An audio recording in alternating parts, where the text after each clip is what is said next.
What's good, YouTube? Welcome back. Today it is Lazy Daze Tubby and I'm back at it again on my solo channel, and I'm doing some more history reaction for you guys today, and it is some more early Muslim expansion series for you guys, and it is their episode, the first Muslim incursion into India. I'm really looking forward to finding out what they've got in store for me today. Kings and Generals make amazing content, so if you haven't already, head over to their page. Links in the description box down below. If you guys are looking forward to my reactions and all future reactions, you know what to do. Like, comment, subscribe, hit that notification bell. But we're going to jump straight into this one. Yes! Who's ready for some memes? Who's ready for some memes?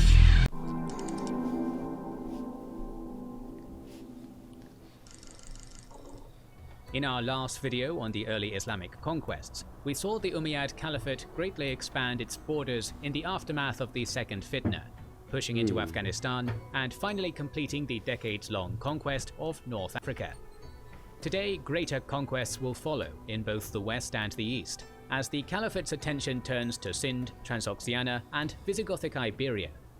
However, as the Caliphate grew ever larger, cracks in the state apparatus had begun to show, and the problems of overextension, mistreatment of the non-Arab majority, and sectarian unrest would continue to plague the Umayyads even as they approached the apex of their power.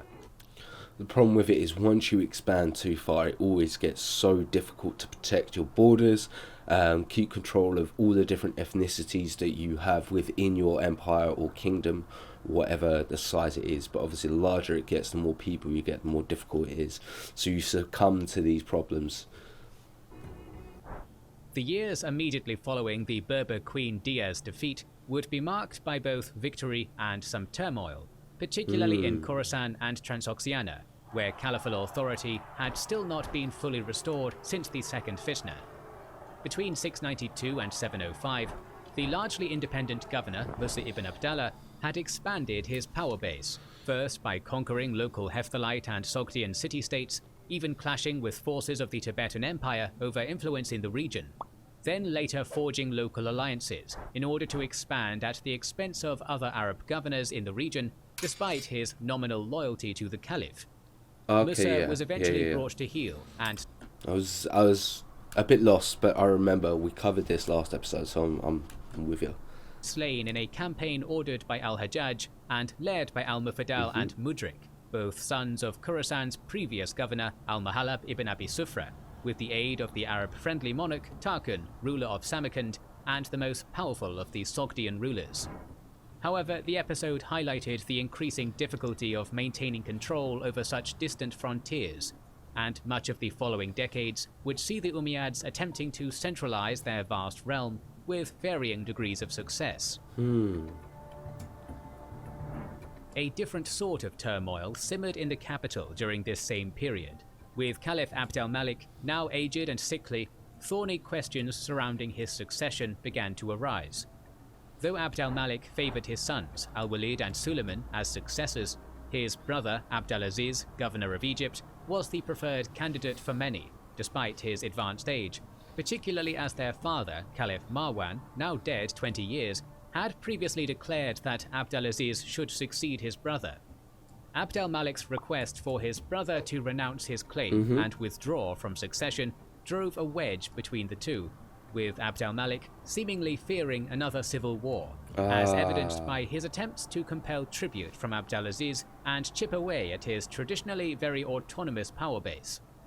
These fears were quelled when Abdulaziz died in late 704, though the continuing uncertainty surrounding succession spurred Abd al-Malik to make an unprecedented move, summoning his vassals to take their oath of allegiance to his son al-Walid while he still lived. Though power in the Caliphate had now been dynastic for 24 years, swearing fealty to a designated heir before his succession marked a further departure from the elective tradition of the Rashidun, and was disliked by many, with the respected judge and scholar Sayyid ibn Musayyib even being jailed and beaten for his refusal to swear the oath. Holy. Despite this dissatisfaction, al-Walid's reign would become one of the most successful of any Umayyad caliph, and he took the throne after his father's death in October 705 without serious opposition. Okay, what's he gonna do? What New you got in store for conquests us? would swiftly follow on three main fronts.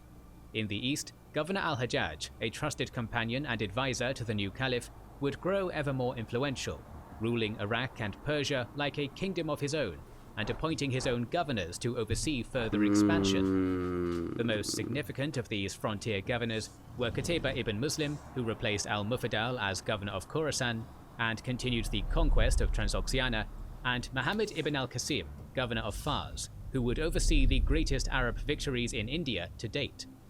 In the west, Musa ibn Nusayr ruled the frontier as governor of Afriqiya, with Visigothic Spain the next target of the caliphate's unstoppable march. The first conquests of al-Walid's reign would be undertaken by Qutayba, who successfully took advantage of the feuding and conflict between the Sogdian principalities of the region to bring them into the caliphate's sway. Tish al-Awar, ruler of Cheganian, was facing aggression from the neighboring principalities of Shuman and Akron to the north, at the base of the Hisan Mountains. To preserve his throne, he offered his tribute and fealty when Qutayba's army arrived in late 705, lending his strength to that of the Arabs in their swift campaign against his rival princes and against Balkh, the power center of the Turkaristan region. The disunity of the many princes of Transoxiana made it relatively easy for Qutayba to compel tribute from the region and bring it under the suzerainty of the caliphate, though his power in the region remained a delicate balancing act, as demonstrated by difficult campaigns, such as his months-long conquest of Peykand, a mercantile city whose great wealth allowed it to attract soldiers and mercenaries from across Sogd to resist Qutayba for some time before its fall and brutal sacking. Indeed, he would be forced to wage several costly campaigns over the next few years, as individual rulers or small coalitions came into conflict with the new lords of the Oxus, with further fighting in Bukhara following Peykand's sacking. It's very interesting that a broken up state can sometimes be more difficult to conquer than a state that already has a stable ruler. It's easier to sort of, if they have an easy command and of a whole area, and you come in and defeat them, it's easier to absorb that whole area than sometimes broken up parts. But obviously sometimes sometimes it's the other case. Sometimes it's more difficult. So it's really interesting that it's just a really interesting thing, I think. What you just said is one of the most insanely idiotic things I have ever heard. 706 also saw some small victories on the border with the Byzantine Empire along the Taurus Mountains, with al-Walid's brother Hisham defeating opposition made up mostly of the Christian Mardites resettled by Justinian II. A low-intensity border conflict that would continue over the following year, coming to a close with the fall of Tayana near today's Kamehisar in the early summer of 707, and see the bulk of these Mardites resettled once more into Syria to remove them as a Byzantine asset. Following these victories, the Caliphate would enjoy 4 relatively peaceful years, with al-Walid appointing new governors and ensuring his authority as the new Caliph was recognized across his vast realm. However, the years 711 and 712 would see 2 major campaigns erupt, almost 7,000 kilometers away from each other, on opposite sides of the Caliphate. While on the western front, Musa ibn Nusayr and Tariq ibn Ziyad brought the might of the Caliphate to Visigothic Hispania, the topic of our next video, a recent string of failures in the east had galvanized al-Walid and al-Hajjaj to redouble their efforts in India. Sind had long been a base for pirates who preyed on vessels in the Indian Ocean, and of further concern was the sanctuary many Sassanid loyalists and various defeated rebels had received upon fleeing Umayyad territory for India. The apparent inciting incident for the campaign occurred when pirates seized 8 ships travelling from the kingdom of Anuradhapura in modern Sri Lanka, whose hulls contained jewels, pearls, slaves, and other gifts from King Manavama to the Caliph, as well as Muslim women on pilgrimage who were taken captive. Details on the first that's going to annoy punitive expedition are scarce, But following the seizure of the ships, and King Thire of Sind's refusal or inability to have them recovered from the pirates, Hajjaj petitioned a reluctant Al-Walid for support in an invasion, which was finally granted. Led by a general named Buzail, 3,000 men sailed to the port city of Nerin, near Pakistan's northern city of Hyderabad, before marching with a vengeance on the prominent pirate haven of Dibal. The garrison and local forces would crumble rapidly before the small Arab army, but this initial victory would last only until the arrival of Prince Jasir of Sind with 4,000 men, mounted on camels and accompanied by war elephants. Though the Arabs fought valiantly, the elephants drove many of the Arab cavalry's horses to panic, including Buzail's own steed, leading to the general's death and the defeat of his already outnumbered army. What? Shit! Thire and Sind's victory would be very short-lived, however. Even before the launching of the second invasion, cracks were beginning to show in the kingdom. Fearing another invasion, the governor of Nerin began paying tribute to Al-Hajjaj, a sign of the breakdown in central authority in Sind that had allowed the kingdom to become such a haven for pirates. But they knew what was coming, so they wanted to be on the right side. And which would later see the caliphate gather significant support from within its borders. In addition, various tribes and communities existed effectively independently within Sind borders, most notably the nomadic Jat people and the Meds of Balochistan, who lived along the coasts as fishermen and pirates. During the reign of Rai Chach, who established the Chacha dynasty in Sind around the same time Islam was first emerging in Arabia, humiliating and discriminatory decrees had been leveled against such tribal groups, the Jat in particular. These included bans on their wearing of silk and carrying of swords, with children of prominent Jat leaders held hostage to enforce these rules. You idiots! Whoa.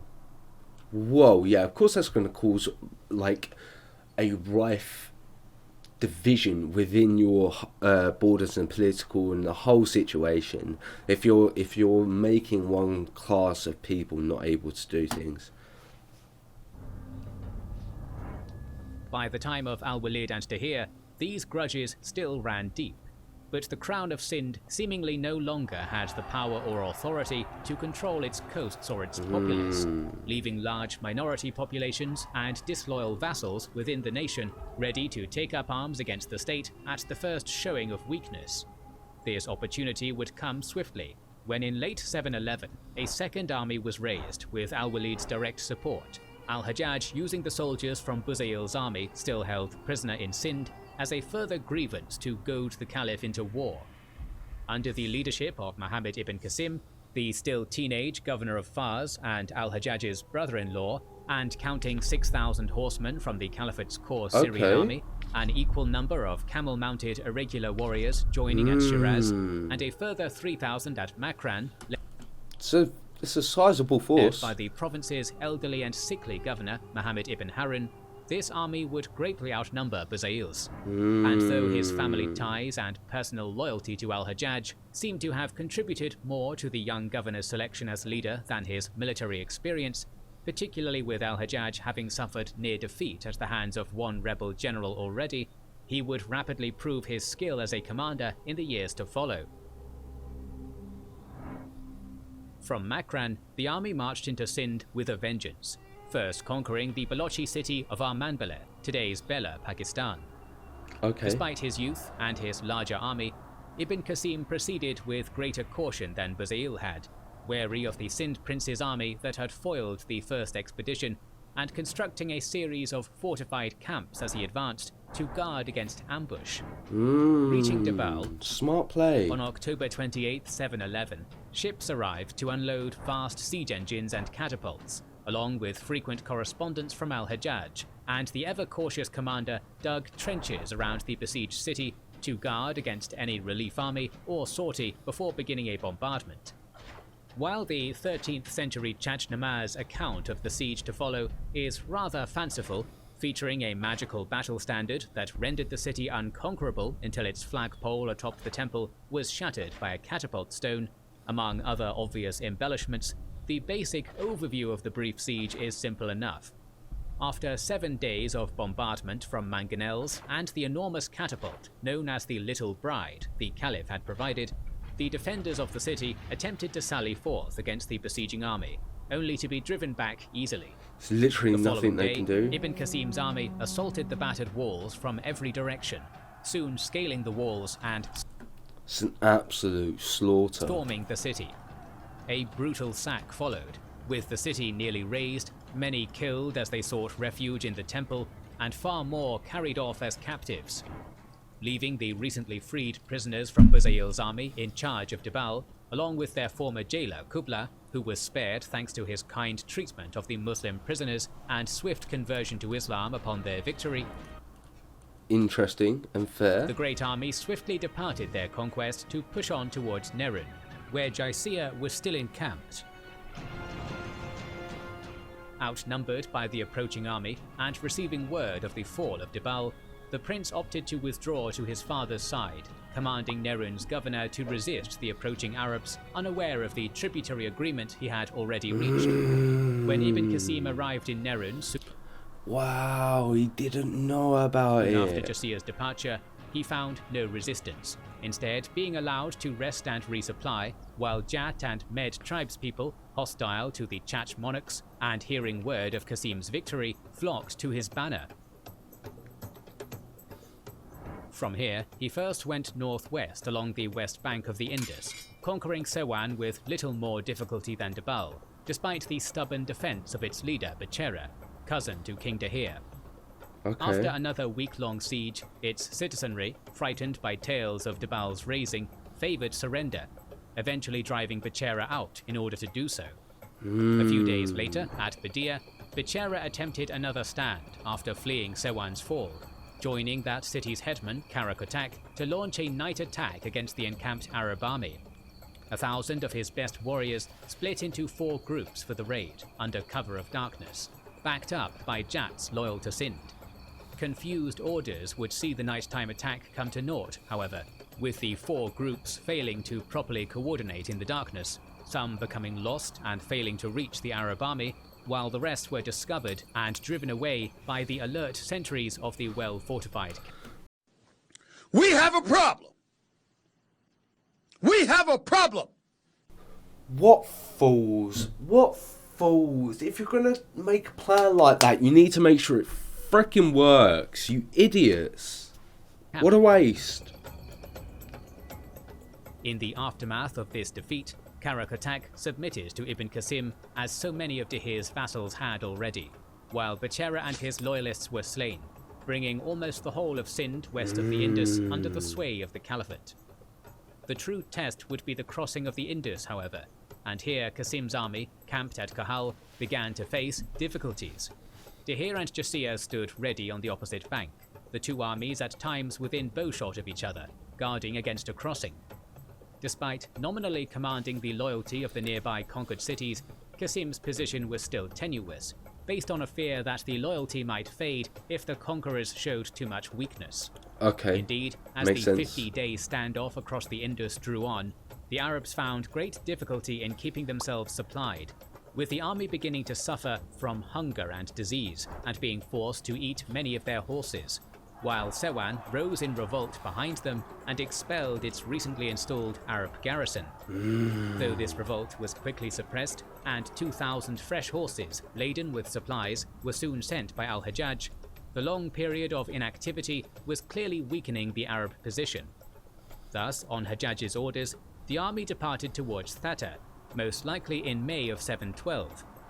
A successful Okay. crossing was made at Jim, today the site of Kinjar Lake, but at the time a relatively safe ford, where a small island stood in the middle of the Indus.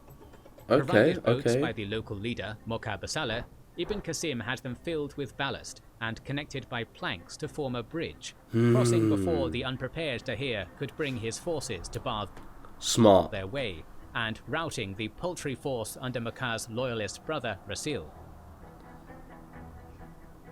From here, Qasim marched swiftly north towards the Sindhi capital of Aror, defeating several Sindhi armies along the way. At a lake just south of today's Nawab Shah, the first major engagement was fought, with Jaysia taking a strong force of soldiers and elephants to oppose the invaders. Though they fought bravely, and the elephants caused great chaos among the mounted Arabs, they were swiftly enveloped and hemmed in by their more mobile foes, with the majority of the army being cut down, while Jaysia broke through the foes surrounding him atop an elephant to escape to his father's side. Nice by the Muslims. This defeat further shook the confidence of Dahir's vassals, with Rasil now defecting to join his brother in Ibn Qasim's service, and securing boats to cross the lake as a sign of his new loyalty. Over the following 3 days, Dahir, facing loyalty problems and apparently allowing the readings of his astrologers to inform much of his strategy, threw several detachments against Ibn Qasim to no avail, allowing the Arabs to overcome these small forces piecemeal and reduce the Sindhi numbers advantage. Nice, nice. On June 16, 712, following the advice of Muhammad ibn Haris, leader of the Muslim Alafi tribe, which had fled Makran after a blood feud brought them into conflict with al-Hajjaj, he finally brought his full army to bear against Ibn Qasim's army, which had crossed the lake, led by his lieutenant Uwais ibn Qais. Arranging his horsemen on the left, archers on his right, with foot soldiers supported by war elephants in the center, the Sindhi army numbered approximately 20,000 men to Ibn Qasim's 15,000. Though he initially attempted to rout them with an elephant charge, the Arabs and their mounts now had experience fighting the great beasts, and divided into small groups to confuse and frighten the war elephants sent against them. Meanwhile, a cavalry charge by the Muslim second-in-command, Muriz ibn Sabat, into the enemy center saw significant success, despite Muriz's own death in battle, causing great damage to the enemy. No way! Before both forces were forced to withdraw after the day's bloody fighting. The following day would be the climax of the conflict, with Dahir this time issuing forth his horsemen at the center of his army, while the Arabs shot arrows treated with flaming naphtha to panic the elephants. Initially, the battle favored the Sindhis, with Suja the Abyssinian, a renowned champion in Ibn Qasim's army, being killed with an arrow to the neck. Your thoughts? What? And the Caliphal army beginning to retreat before the cavalry onslaught. But that cavalry's going to come back and get a rear charge, Qasim right? managed to rally his forces, however, with Mukabaseya's own mounted detachment reinforcing his commander in the center as the battle raged across the banks of the lake. Soon, Dahir's lack of authority would be his undoing, with huge numbers of his levied footmen and archers fleeing, leaving mostly the dwindling noble-born cavalry to defend their king, as the rallying Arab army began to push back. As the left wing of his army began... Oh no! Imagine you're winning and then all of your men just break leadership and run. They just run. To rout, Dahir launched a last valiant charge from atop his elephant, only for a flaming arrow to set the litter he rode in aflame, causing the elephant to panic and rush into the water of the lake. Some of his remaining men attempted to rally about him in the shallows, but now cut off from retreat, the king and those about him were cut down by a volley from the Arab archers along the banks.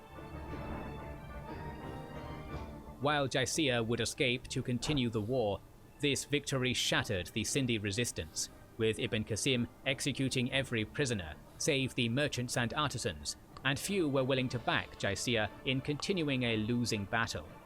Many towns and He executed nearly cities everyone. would swear fealty to Ibn Qasim and the Caliphate in the immediate aftermath, with Jaysia holding out in Brahminabad until its fall to a siege nearly a year later in November 713 officially ended the Chach dynasty and the Kingdom of Sind.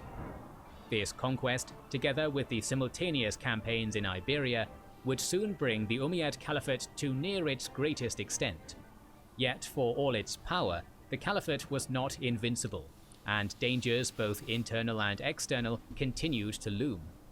Join us next time for some of the greatest victories and defeats of the Caliphate alike, at the Guadalete River and the gates of Constantinople.